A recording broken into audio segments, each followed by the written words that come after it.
Sino ang pumatay kay Lapu-Lapu? Ikaw, Michael. Ba, hindi ako, sir.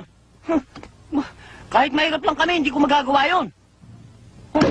Anong kalokohan pinagsasabi mo? Ang tinatanong ko sa'yo, sino ang pumatay kay Lapu-Lapu? Hindi nga ako, sir, eh. Tarantado ka talaga, no? Gusto ko makausap ang tatay mo. I want you to bring him here. Understand?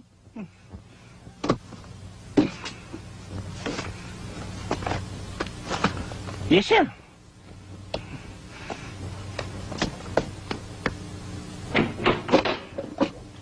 Tay. Oh, Michael, Tay, ibig daw kayong makausap sa eskwela. bakit? Kasi o itay, tinanong ako kung sino ang pumatay kay Lapu-Lapu. Oh.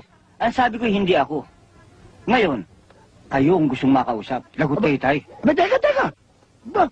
Bakit ako? Lalong hindi ako pumatay kay Lapu-Lapu.